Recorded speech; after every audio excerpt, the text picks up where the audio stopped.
Si tu as l'impression, ou peut-être que c'est le cas, que toute ta semaine c'est nickel, par contre, arriver le week-end avec ta vie sociale, un apéro, un petit restaurant, ça ruine tous tes efforts, cette vidéo est faite pour toi. Je vais t'expliquer, te donner tous mes meilleurs tips pour pouvoir lier ton objectif de perte de poids tout en continuant de garder ta vie sociale. Et je te le dis direct, le problème c'est pas que tu as une vie sociale trop chargée ou que tu fais trop de restaurants ou que tu aimes trop manger, parce que sans ça, tu ne pourras jamais tenir sur le long terme. C'est impossible, ça fait partie de la vie de tous les jours, c'est ça, même la vie. Donc c'est super important de le garder sur le long terme parce que tu finiras toujours par avoir des restaurants, des apéros, etc. Donc en fait, il faut que tu apprennes à perdre du gras tout en continuant de faire ça parce que c'est ça ta vie tout simplement. Du coup, comment on fait pour lier ta vie sociale et en même temps ton objectif? La première chose, c'est qu'il y a beaucoup de personnes qui pensent que leur transformation est ruinée, tous leurs efforts sont ralentis parce qu'ils ont un restaurant, un apéro ou un week-end anniversaire ou manger un gâteau de chocolat. Or, c'est pas du tout ça le problème, c'est pas ta vie sociale, c'est pas tous ces petits trucs qui gâchent tous tes efforts. Ce qui gâche tous tes efforts, en fait, c'est ta réaction mentale, c'est tout ce que tu peux penser avant, après. En gros, toutes les choses qui font que tu te prends la tête avec ce genre de repas. Par exemple, ça peut être en amont, du style parce que tu sais que tu as un restaurant, je sais pas, le samedi soir, du coup, forcément, tu veux dire, bon, je vais manger léger, très très peu, le samedi dans la journée. Ensuite, sur le repas, tu vas dire, oh putain, ça me donne trop envie. Le dessert, ah mais je sais qu'il y a un dessert, du coup, il faut que je fasse gaffe à l'apéro. Mais en plus, j'ai envie de prendre un petit verre d'alcool. Comment faire? Attends, qu'est-ce que je dois prendre? Ensuite, le lendemain, attends, mais hier soir, j'ai mangé ça. Du coup, qu'est-ce qu'il faut que je mange? Peut-être que je vais rater mon petit-déj. Enfin, peut-être que je vais sauter mon petit-déj. Ou non, tu sais quoi, je mange juste une salade. Comme ça, je mange hyper léger aujourd'hui et ça compense tout ce que j'ai mangé hier soir. Mais au final, en fait, c'est tous ces petits trucs en amont, c'est tous ces petits trucs après. En fait, c'est tout ce qui te prend la tête avant, pendant et après. C'est ça qui ruine tous tes efforts. Ce que je veux dire par là, qu'en fait, c'est pas un repas, c'est pas un dîner, c'est pas un week-end, c'est pas un apéro qui va gâcher tous tes efforts de la semaine. Ça représente un, deux, trois, allez voir quatre repas dans le week-end sur les 30 ou 40 que tu as dans la semaine, tu vois, si on compte les petits-déj, les collations, les goûters, les desserts, etc. Au final, c'est la culpabilité, c'est le comportement qui pose problème. Pourquoi? Parce que le fait d'y penser, de te restreindre avant, de te restreindre après, toutes ces petites choses, ça va entraîner quoi? Ça va entraîner de la frustration, ça va entraîner des fringales, ça va entraîner des craquages. Parce que tu vois ce restaurant, parce que tu vois cet apéro comme quelque chose de rêvé, comme le seul moment où tu te fais plaisir durant la journée, au final, en fait, ce repas pour toi, il n'est pas normal, il sort du cadre. Parce que tu as l'impression que toute ta semaine, tu dois te priver, tout doit être calé, de la viande, des légumes, etc. Sauf que c'est pas tout ça. Et vu que tu vois ce repas comme quelque chose qui sort du cadre, comme quelque chose qui te ralentit tes résultats, tout ça, ça va t'amener quoi? Ça va t'amener de la frustration. Ça va t'amener de l'excès. C'est-à-dire que un peu foutu pour foutu. Tu sais quoi, samedi soir j'ai mangé ça, de toute façon tout ce que j'ai fait cette semaine ça sert à rien parce que j'ai mangé cette pizza, du coup dimanche on s'en fout et je verrai lundi. Du coup en fait c'est un foutu pour foutu permanent parce que tu vois ce repas comme quelque chose d'exceptionnel. Or, je le rappelle vraiment, c'est pas ta vie sociale, c'est pas un repas comme ça qui gâche tous tes efforts. C'est justement tout ce que tu peux penser avant, tout ce que tu peux penser après. Le fait que tu compenses, le fait que tu te tombes dans l'excès, du coup tu dis, tu sais quoi, je recommencerai lundi. En fait, c'est toutes ces petites choses-là qui font que, oui, ça gâche tes efforts, parce qu'au final, ça part sur 3-4 jours où c'est n'importe quoi. Or, ça serait un, deux, trois repas, un apéro, etc. Ça changerait rien du tout. Donc, il faut vraiment que tu comprennes que ce n'est pas un repas qui gâche tous tes efforts et que c'est vraiment ton comportement, comment toi tu interprètes les choses avant, pendant et après qui font que là, oui, ça gâche tous tes efforts. La deuxième chose qui va un petit peu avec, c'est qu'il faut vraiment que tu te rendes compte que les restaurants, ton petit apéro, etc., ça fait partie de la vie de tous les jours. On est bien d'accord, j'ose espérer pour toi, enfin en tout cas moi le premier, j'adore ça et pour moi c'est ça la vie, que tu vas en avoir toute ta vie. Donc il faut vraiment que tu comprennes qu'il faut que tu apprennes à intégrer tout ça dans ton objectif de perte de poids. Parce que imaginons que dans le pire des scénarios, et ce qui arrive beaucoup, tu supprimes tes apéros, tu fais plus de restaurant, tu as envie d'un cookie, tu le manges plus. Bon alors, cool, pendant que tu le fais, forcément tu manges plus rien à part des légumes et de la viande blanche, ben, ça va descendre. Par contre, le jour où ben, tu vas rajouter tout ça, parce que oui, tu vas finir par le rajouter, et ben, au final, ça va faire l'effet yo-yo. Tu vas reprendre les kilos. Pourquoi? Parce que tu as perdu du poids en supprimant certaines choses. Alors que si tu apprends à perdre du poids en continuant de manger voilà, ton petit apéro, ton petit resto, etc., ben en fait, ce sera trop facile de le maintenir sur le long terme parce que tu n'auras jamais supprimé ces choses-là. Donc l'idée, en fait, c'est d'intégrer tes plaisirs, de gérer tes sorties, tes apéros de manière intelligente et juste de revenir à ton plan de base juste après. Au final, une vraie perte de poids qui fonctionne sur le long terme, c'est une perte de poids dans laquelle on a gardé cette vie sociale et on ne l'a pas supprimée. Le troisième point aussi que je voulais aborder, c'est que quand toi, tu as l'impression que ça part dans tous les sens, dans des craquages où tu ne peux plus t'arrêter, etc., ben en fait, c'est pas toi le problème, c'est pas ta motivation, c'est pas que tu aimes trop manger, c'est pas que tu aimes trop avoir une vie sociale, c'est pas que tu as trop d'amis, etc. C'est juste une réaction normale du corps à la privation, à la frustration. Dans le sens où si du lundi au vendredi, tu ne manges pas ce que tu aimes, tu as supprimé tous tes plaisirs, je sais pas, tu aimes les pâtes carbo, t'en manges pas durant la semaine, pas du tout, pas du tout. Tu kiffes le chocolat, t'en manges pas du tout. Alors non, juste un carré le soir, 90%, etc. Alors t'aimes pas ça. Mais en fait, toutes ces choses-là, ça fait que tu vas créer une obsession avec la nourriture.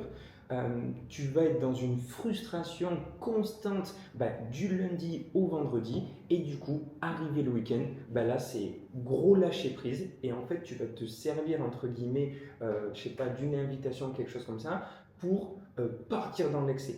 En fait, tu lâches prise complètement, tu mets entre guillemets en pause ton régime. Et ça, c'est une réaction normale, tu vois, à la frustration, à la frustration. Moi, le premier, je sais pas, des fois, ça m'arrive par exemple de sauter mon goûter, je sais pas, parce que j'ai pas le temps. Tu peux être sûr que le soir, parce que j'ai pas mangé assez, j'ai envie de tout exploser au repas entre guillemets. Moi, mes pâtes carbo, c'est mon repas préféré, c'est mon truc sacrilège. Ça m'est déjà arrivé dans le passé aussi, de par exemple, allez non, je vais pas manger des pâtes carbo, je vais manger mon riz, mon poulet, etc. Le cliché que je pouvais faire avant.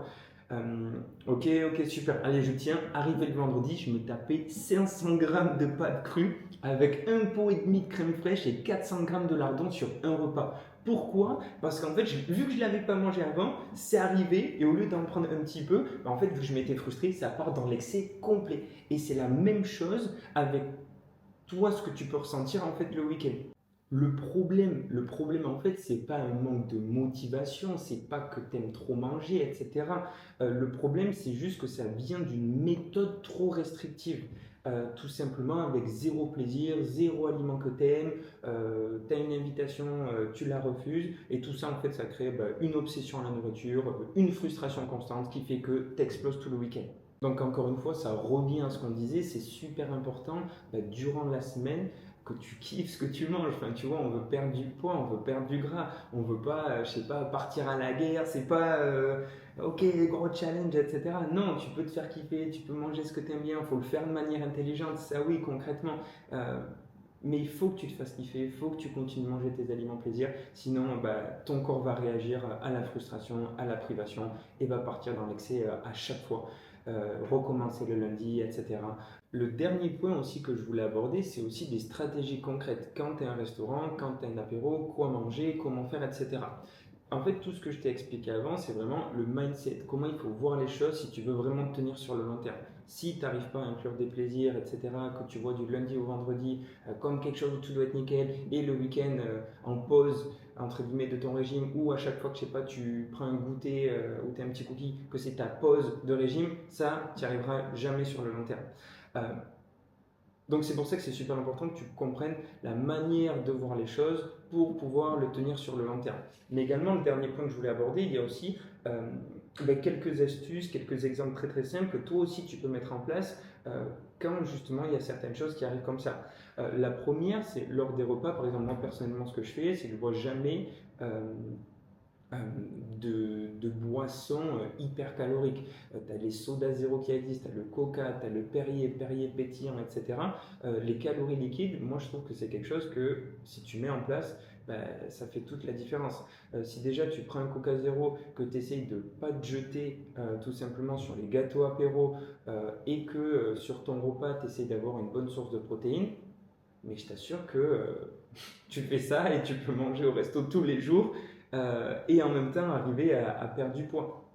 Ça, tu vois, c'est des petites astuces que tu peux mettre en place pendant les repas tout simplement. Les boissons zéro, pas trop de grignotage, tu sais, avec le pain, les sauces trempées, etc. Ça, c'est des petits trucs qui peuvent faire clairement la différence. Ensuite, si tu as aussi un repas, je sais pas, le soir, il faut pas que tu arrives affamé au repas. Ça revient tout à l'heure un peu de la frustration, la restriction. Il faut pas que tout simplement tu arrives au repas en ayant faim. Parce que si tu as faim, tu vas partir dans l'excès encore une fois. Donc important, même si tu as un repas qui sort d'ordinaire, garder ton midi comme d'habitude, garder ton goûter comme d'habitude. Comme ça, tu vas pas arriver avec la volonté de vouloir tout exploser tout simplement, quoi. Ensuite, une fois que tu as un repas comme ça, et une fois que tu mets en tête que c'est un repas en fait comme les autres, tu peux tout simplement profiter sans vouloir finir éclaté, avec le ventre complètement gonflé, etc. Pour j'en peux plus, etc. Ça arrive justement quand tu te fais tellement pas plaisir que du coup le peu où tu te fais plaisir, tu pars dans l'excès, tout simplement. Après, quelque chose qui est super important, c'est tout simplement aussi le fait de ne pas compenser non plus. C'est pas parce que tu as fait un resto, tu as fait un apéro. Non, le lendemain, tu reprends juste tes bonnes petites habitudes et ça redéroule comme d'hab, parfait. Ça représente 1, 2, allez, 3 repas sur ta semaine, sur les 30, 40 que tu peux faire. Ça représente rien du tout. Donc voilà, juste reprendre tes habitudes de manière normale. Et une phrase que j'aime bien dire, c'est au final, ta capacité à reprendre tes bonnes habitudes après justement un événement un peu extérieur ou quand tout n'est pas parfait, au final, c'est ça qui fait la différence. Et je vous assure et je t'assure que si après un resto, après un apéro, tu reprends juste ce que tu as l'habitude de faire et que tu enlèves ce côté foutu pour foutu, ah c'est gâché, ah punaise comment je vais faire, ah si il faut que je compense et moins de trucs, etc. Et en final, je t'assure que ton resto il va avoir aucune importance et que tu vas continuer à perdre du gras. Donc voilà, l'idée c'est que je veux vraiment que tu retiennes, c'est que il y a un équilibre qui est possible, il y a une approche flexible qui est possible, intelligente, et c'est même ce que tu dois faire si tu veux tenir sur le long terme. Je connais personne qui ne va pas au resto, qui ne va pas aux apéros, même les bodybuilders les plus connus au monde, ceux qui font tout attention, etc. Bien sûr qu'ils font des apéros, bien sûr qu'ils font des barbecues, des choses comme ça, et heureusement parce que c'est ça la vie tout simplement. Donc voilà, juste comprends bien que tu n'as pas besoin d'être parfait pour avoir des résultats, tu as juste besoin en fait d'une stratégie sur le long terme. Et je veux vraiment que tu le retiennes tout simplement. Donc ouais, pour résumer, tu n'as pas besoin d'être parfaite pour tenir sur le long terme, tu as juste besoin d'une approche flexible, d'un équilibre entre ta vie sociale, tes plaisirs et en même temps ta perte de gras pour pouvoir le tenir sur le long terme tout simplement.